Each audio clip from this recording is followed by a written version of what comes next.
कौन है पवन जी? तो ये पवन सिंह बाद में है, सबसे पहले मेरे पिता समान है ये। डीजे अमित तिवारी अपहर।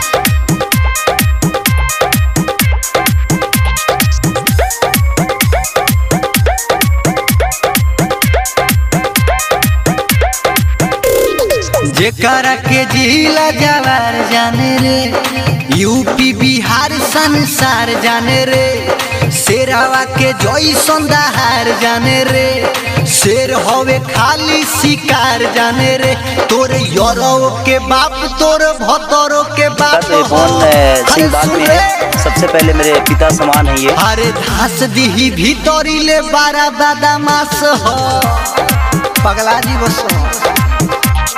जेकरा के जिला जवार जाने रे, यूपी बिहार संसार जाने रे, शेरावा के जैसन दहार जाने रे, शेर होवे खाली शिकार जाने रे, तोर यरो के बाप तोर भतरो के बाप हो। अरे बुझाइल रे, घास दीही भीतरी ले बारा बदमाश हो। अरे जाना तानी कौन सिखावत रे? DJ Amit Tiwari other star के साथ, जैसे पवन जी के साथ भी कभी देखने को मिले। कौन है पवन जी? भोजपुरी के पावर स्टार।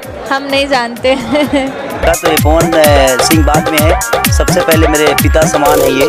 रील पजा के लॉलीपॉप के चूसी है, जानत नहीं खीते तो अपना भातारा से पूछी है, दुए दिन में बनो तुरन बाजबारी रे, जानता नहीं कावा ना पौर तारी रे, तोर यरो के बाप तोर भतरो के बाप हो। तो ये पवन सिंह बाद में है, सबसे पहले मेरे पिता समान है ये। अझुरा सन तनी तनी हाप हो।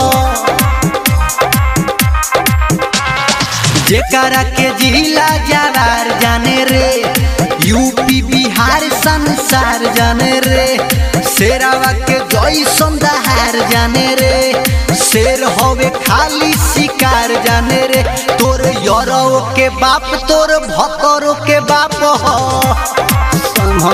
समझ जा घास दीही भीतरी ले बारा बदमाश हो पगला जी बस। डीजे अमित तिवारी अपहर।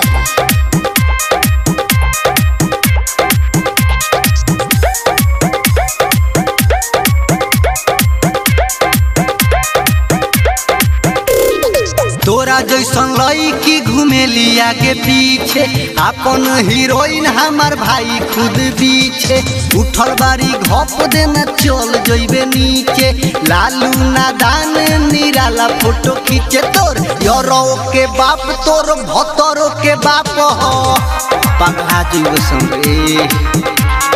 घास दीही भीतरी ले बारा बदमाश हो।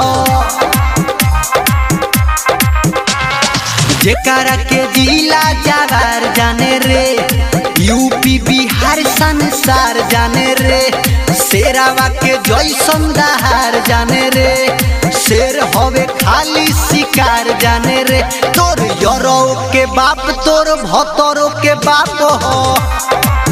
खत्म कर दी तनी घास दीही भीतरी ले बारा बदमाश हो। जिधर से आई हो ना उधर ही घुस जाओगे, बुझाई।